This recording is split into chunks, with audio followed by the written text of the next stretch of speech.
Well, hiya, BookTube. Bill Ruttenberg here with the Ruttenberg Library. Wanted to come to you with a video. It's been a while since I've filmed. I think, is it 10, 11 days maybe?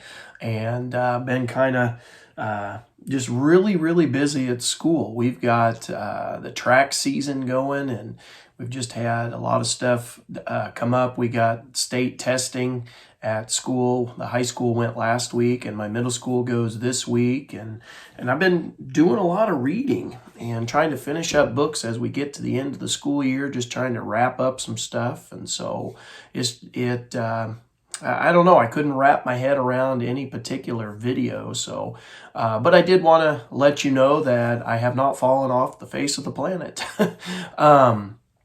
So this video is going to be kind of a weekly wrap up, maybe a 2-week wrap up, because it's been a couple of weeks since I've done a weekly video. And so I wanted to tell you about a couple of books that I purchased, a couple of books that I finished, and then what I am working on right now. So anyway, tell you a little bit about, just life in general. I told you that track season finally got started. We've been running for a month in practice in the cold and the rain and the wind. And I think in the first month of practice, I think we only had one nice day of actual running, and it had been so cold that when the temperatures got up into the 70s, my girls actually thought it was too hot. So I guess the grass is always greener on the other side. Can't make them happy. But anyway, we went over to last Tuesday to a bigger meet, the Mount Air meet, and there were 11 teams there all together, and we ended up placing 7th. And as we came back together on Wednesday, the girls and I talked about, I guess it'd been on Thursday, Wednesday, Thursday, whatever. And we talked about, what are some things we need to work on, some good things, bad things that happened. And we kind of regrouped. Finishing 7th was not our plan. After we looked at, a lot of the scores and everything, if everybody would have, if everybody would have ran and jumped and did all that stuff to their potential, we should have actually finished about 3rd in the meet. And we had a lot of issues with some minor things, and it all added up and led us into a 7th place finish. And we didn't really like that. And the girls worked hard the next couple of days of practice, and we went into another meet over at Lenox, and there were 6 teams at that meet, and we finished a solid 3rd place in that meet, which I know it's not winning the meet, but we only scored 41 points in the first meet, and we scored 117 points in that second meet, and we did real well. We were definitely within striking distance of 2nd place, and they just did really well. We brought home a lot of gold medals, and we had some relays that performed very well, much better than what I was expecting. And we did really well overall. I was very pleased with it. Obviously you want to win the meet, you want to, place higher, but when you look at where you start and, where you're headed, I'm very happy with the direction we're headed. And so this Tuesday we'll have another meet, and we'll see how much better we get. Or tomorrow, hopefully things just keep getting better. Excuse me. Anyway, like I said, we got state testing and everything, so this week's going to be it's probably going to fly by, honestly. And so I'll try to get as much reading as I can done in that week. So what have I been reading? Okay, so, well, let's start with yesterday. So, it was a kind of a different week last week, and my wife and I were sitting there, and we decided we were going to go to Des Moines and just spend the day, do a little bit of shopping. And so we went up there and we stopped at the Barnes and Noble at the mall, and I got to looking around, and I purchased a couple of books. It was very crowded at the mall. I'll be honest, it sent my anxiety through the roof, and I had a whole lot of trouble concentrating on what I wanted to get. It really bothered me because, we got we got to drive almost 2 hours or an hour 45 minutes or so to get there. And so, when you drive that far and then when you get there you can't concentrate, that's very, very frustrating. But I did find a couple of purchases. This first book is called The Underground Railroad by Colson, Whitehead, winner of the Pulitzer Prize. And I had seen this at Walmart, Target, those type of places, and I was very interested. But you guys know me, I don't like to pay new prices. But on the shelf or on the stand, they had these selling for $5 a piece, and I was all over $5. I'm willing to give it a try. And so let me read the back cover of this to you. It says, Cora is a young slave on a cotton plantation in Georgia. An outcast even among her fellow Africans, she is on the cusp of womanhood, where greater pain awaits. And so when Caesar, a slave who recently arrived from Virginia, urges her to join him on the Underground Railroad, she seizes the opportunity and escapes with him. In Colson Whitehead's ingenious conception, the Underground Railroad is no mere metaphor. Engineers and conductors operate a secret network of actual tracks and tunnels beneath the southern soil. Cora embarks on a harrowing flight from one state to the next, encountering, like Gulliver, strange yet familiar irritations of her own world at each stop. As Whitehead brilliantly recreates the terrors of the antebellum era, he weaves in the saga of our nation, from the brutal abduction of Africans to the unfulfilled promises of the present day. The Underground Railroad is the gripping tale of one woman's will to escape the horrors of bondage and a powerful meditation on the history we all share. So I was very excited to see that for only $5. It says this was the winner of the National Book Award. And it says winner of the Pulitzer Prize, but I don't know if that was the book or the author itself. It might be just the author has won that. I'll have to check that out. I'm not real sure on that. I don't follow those lists all that well. But anyway, $5, excited to pick that up. And then the other one that I picked up, if you've been following the channel, you know I've been reading Laurie Halse Anderson's series of, she's got a trilogy here on the on some slaves during the American Revolution. And I have read number 1. Earlier in the year, I read number 2 called Forge. And my language arts teacher in the middle school, she had the first 2, but did not have the third one. Our school library had the first 2, did not have the third one. So what I did was I went and purchased book 3 in the series called Ashes by Laurie Halse Anderson. And I'm going to read this, hopefully enjoy it, and then I am going to donate it to my middle school library that's in my language arts teacher's classroom. And so the kids will be able to enjoy book 3. They're always looking for book 3, and we don't have it. I don't know why.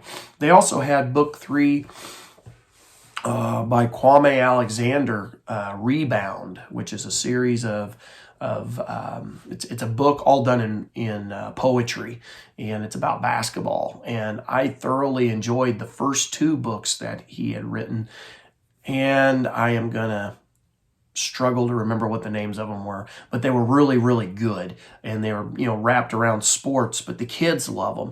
And book 3, Rebound, came up missing in the classroom, and I have been wanting to read it.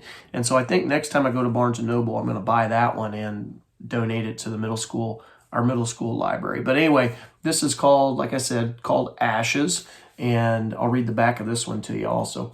It says, that's the freedom for one, freedom for all. That's the question that burns in Isabel's mind as she and Curzon forge on through chaos and fear toward the dream that's kept them alive for so many years, freedom. But her dream of living not as a runaway, but as a free person with land and a family of her own seems impossibly far away. That dream hinges on one thing, finding her little sister Ruth. It's been years since Ruth was stolen from her. Is she even alive?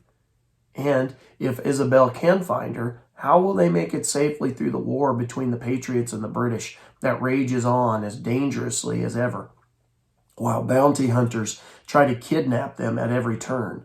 In the American Revolution, one must pick a side in order to survive. How can you care about a nation's freedom when the very same nation has kept you in chains? And so, like I said, this is book 3 in that series. It is a really good series. I'd highly recommend it if you are into middle grade books, YA books, whatever you want to call it. They're, let's see, 300 and, no, right about 300 pages, and very fast reads. I read this other one in about a 2-day span, and many of you will read this in one afternoon sitting, but this is going to be something I'm going to try to finish before the end of the school year, probably in the next week or two, and then give it, like I said, hand it off to my language arts teacher. So very pleased to have that one. I might even go and purchase a whole set for my Ruttenberg library, because I like them that much. So what have I gotten finished? So let me start with, I've been using Hoopla, which is like ebooks and stuff through the library, and they've got the audiobook option. And one of the things I've been trying to do is, as I do dishes or walk to school, walk to and from school, and just any downtime where I don't actually have a physical book in my hand, I've been listening on audio to books on Hoopla.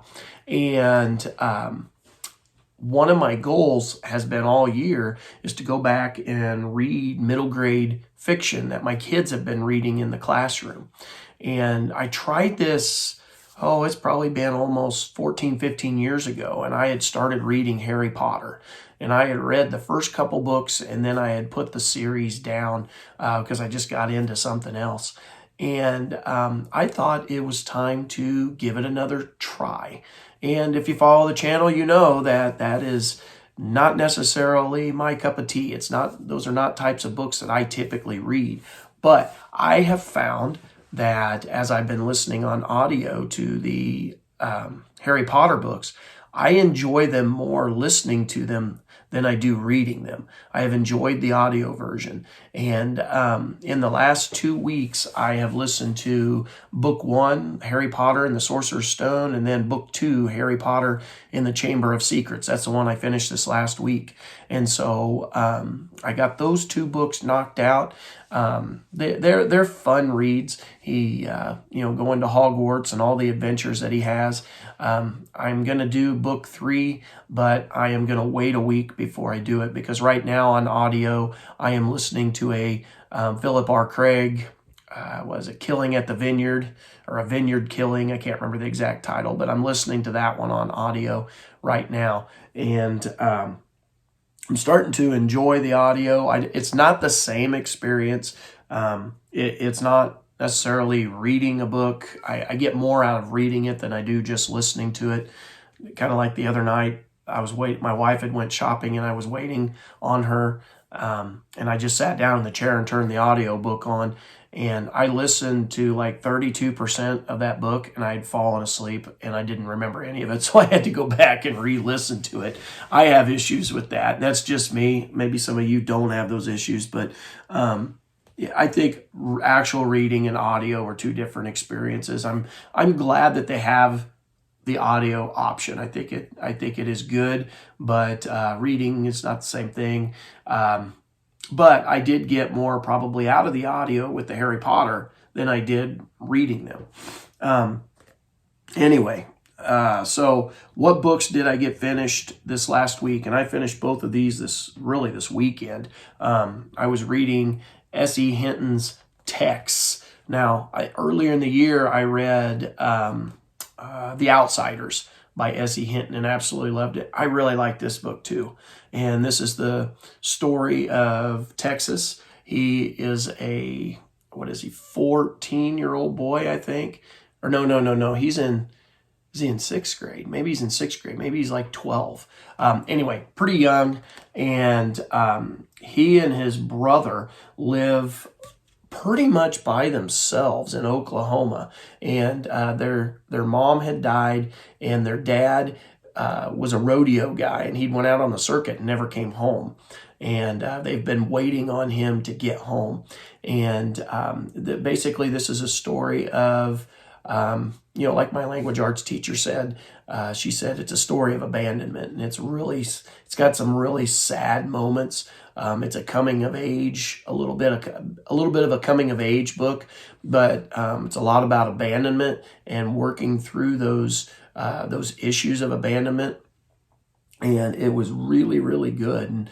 And I don't want to say too much because it's a really short book, so it'd be pretty easy to ruin it. But it's all about, his brother is a senior in high school. He's really good at basketball, and he's doing everything he can to get out of this Oklahoma town to go to college and make something of himself. In Texas, he puts people into two categories. There's the people who get out of town and the people who stay here the rest of their lives. And he has a feeling he is one of those people that stays here for his life.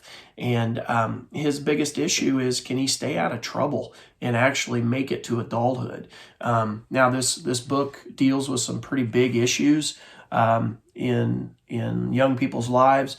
It deals with alcohol. It deals with drugs, drug buying and dealing.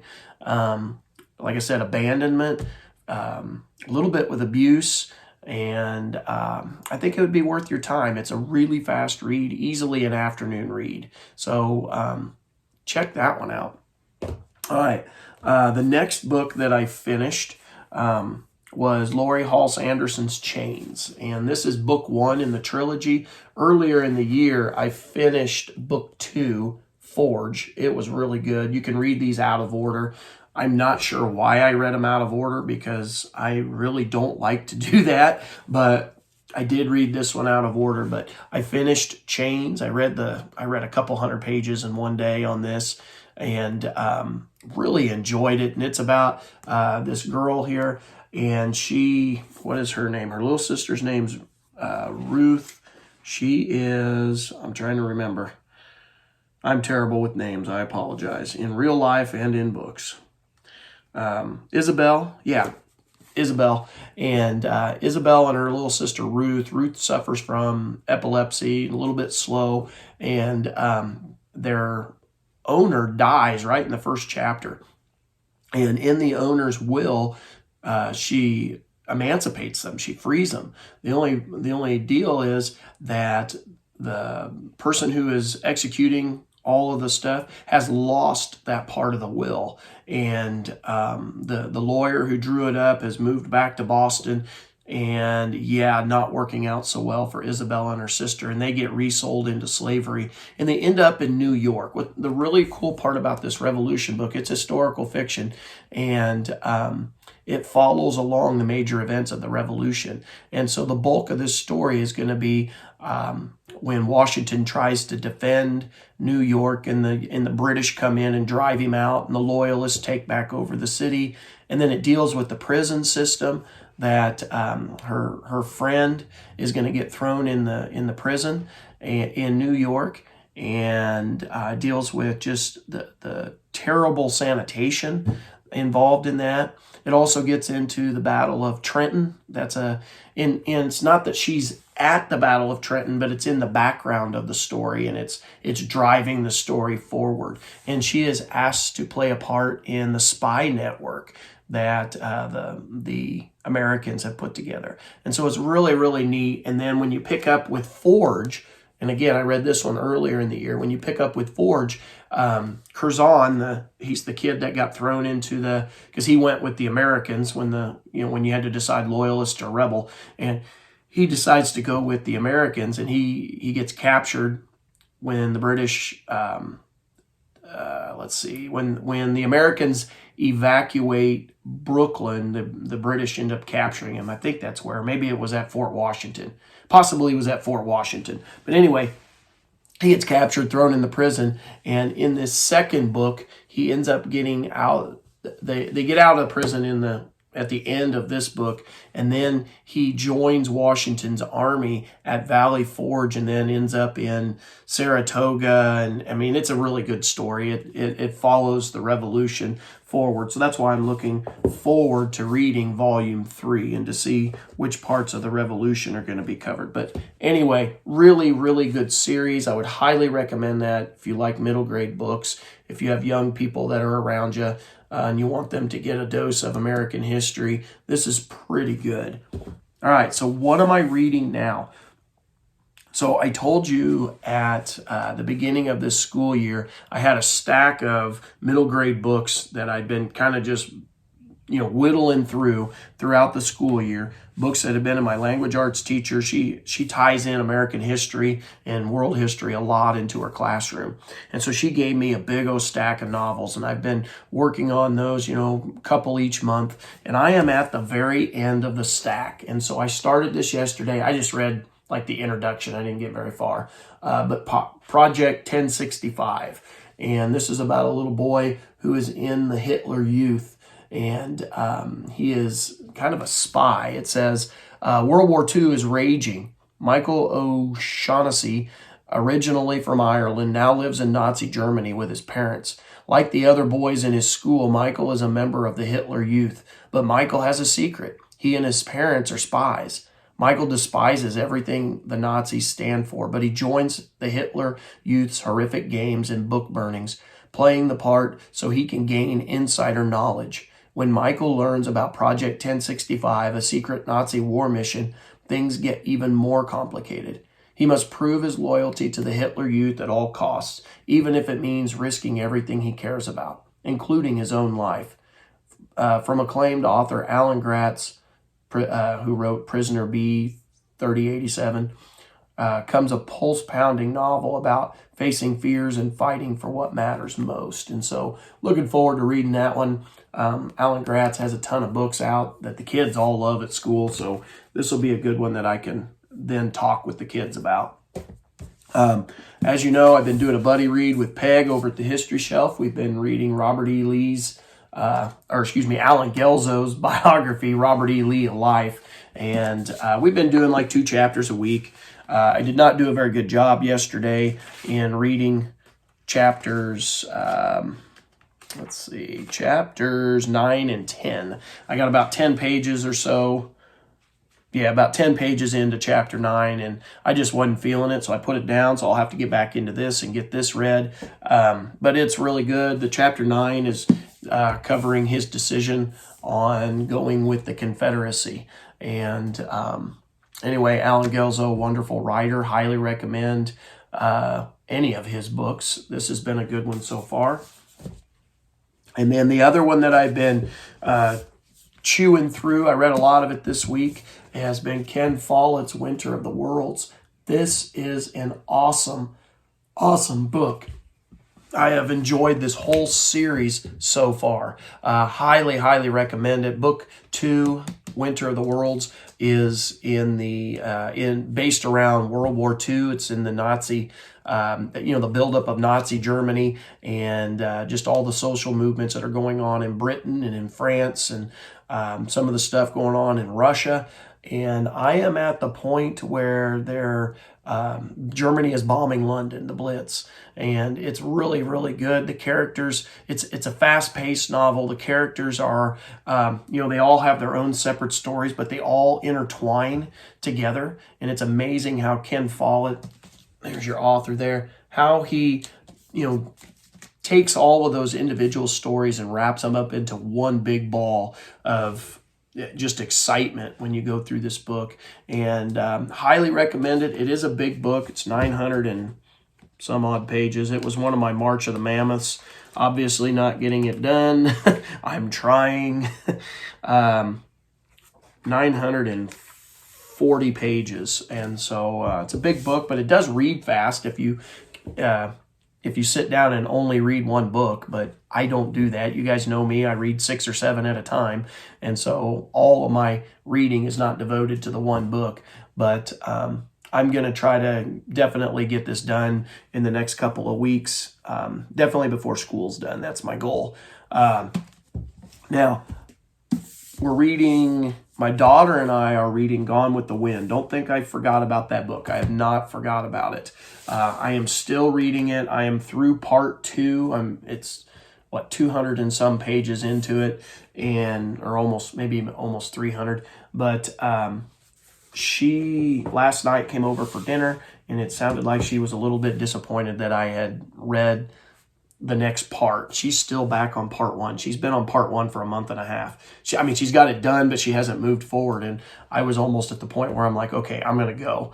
But she seemed disappointed in me doing that. And so I guess I'm going to hang back. But that means I'll read more of Winter of the World. I'll try to get that one knocked out faster than I originally intended. So anyway, BookTube, this has been a long video. I better wrap up. I hope everyone's doing well. Like I said, I wanted to make a video, let you know I'm still reading. I'm still alive, still here, still kicking, and just been busy. And the next month is going to be more of the same. It's going to be pretty busy. I'll try to get a couple videos out here and there, but it won't be regular and steady until summer.